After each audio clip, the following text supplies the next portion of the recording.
Nestled off of Main Street between Falmouth and Hyannis, off the beaten path, Cotuit, one of 7 villages that make up the town of Barnstable. Some might call it the unspoiled village. Cotuit was once home to the Cape's first hotel. You won't find many of those here today, but what you will find is a seaside slice of American charm. This is Chronicle on WCVB Channel 5.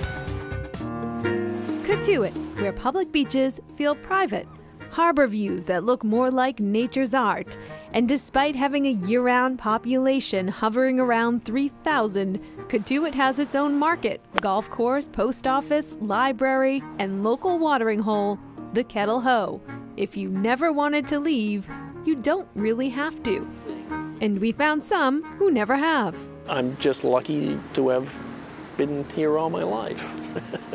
Tommy Burgess hosts walking tours for the Historical Society, sharing stories about the rich architecture of the 19th century. There are not too many places where you can live a life that's somewhat like living in a village in Europe, where you can walk to the store, the library, the post office, the church, most of your friends' houses. Once home to captains and shipbuilders, Cotuit is often credited for inventing summering on the Cape. Cotuit was very busy at the last half of the 1800s and in the 1900s. Wealthy Bostonians would come down to Cape Cod and enjoy the summer. President Lowell of Harvard University used to come here and summer. He brought a lot of his friends, and at one point, this was called the Summer Harvard. Finding Cotuit now is less destination and more happy stumble. You come here because you know somebody, or you live here, or you've somehow found it by accident. Perhaps the only place where people celebrate mosquitoes that buzz around the harbor, home to one of the oldest junior yacht clubs in the U.S. So this is Cotuit Bay, and that's the old Harbor View Inn there. Few know this harbor better than John Noonan. Well, this is unique in terms of waterways because we essentially have 3 bays connected by 2 saltwater rivers. So you never have to go outside.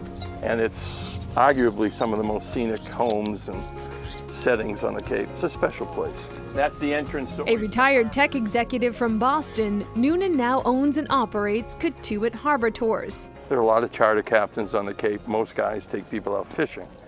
I take people out at sunset and allow them to have a bottle of wine. This is the Seaport River. After 45 years navigating these waters, he shares mostly facts with guests on board the Absolute. I think I know quite a bit about it. And what I don't know, I make up. Home to some big names in sports, business, and politics. But most people come here to escape and enjoy the shores of Sampson's Island. You can pull up in your boat. You can go on the beach as far as the eelgrass. You can't go any further than that. Beyond that's a nesting area. Okay. So the island is technically under the control of the Mass Audubon. See the tree there? Where you can take in the wonder of nature. That's a real osprey nest, and she's in it, and there are chicks. And if you are really lucky, you'll spot Nick and John, one of the sweetest sights on the sea. What have you got today? So this is fantastic. The ice cream boat comes to you. It tastes better when you're on a boat. Below the bay, a bounty of another kind. They went down on the bottom at about 1.5 inches in size. And right now, as you can see, they're all about 2.5 to 3 inches. So they're ready for market. The Cotuit Oyster Company, the oldest in the U.S., hard at work harvesting the fruits of its labor. Taking an animal from 1 millimeter in size and watching it grow up to maturity and then being able to sell it's pretty interesting. Owner Chris Gargiulo took over the business in 2004. Like everyone says, you learn from the school of hard knocks, and I certainly did. You can't rubber stamp operations. You can't grow an oyster in Cotuit like you do in Wellfleet. Gargiulo and his team will seed 3 to 6 million oysters every year. 12 to 18 months later, the bright and briny Cotuit oyster is ready.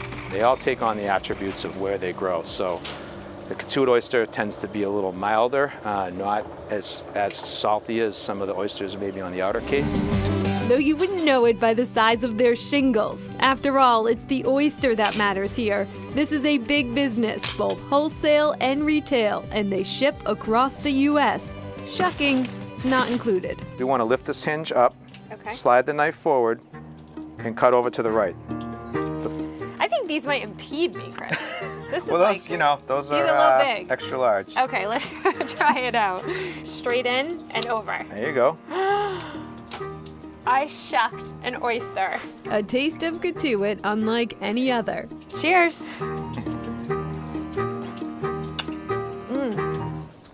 Wow, yummy. All right, and last summer, in response to the pandemic, Katuitt Oyster Company actually started selling mini raw bars for people to enjoy at home. They came with absolutely everything, including shucked oysters, and apparently they're pretty popular because they're back this summer. Which is nice. And back to that ice cream boat, which is fantastic. The original owner started when they were 12 and 16 years old after buying a boat for just $800. They have moved on. The boat is under new management, but still bringing sweet treats to other boaters. I love that. Okay, coming up, he's the owner, but he knows his role.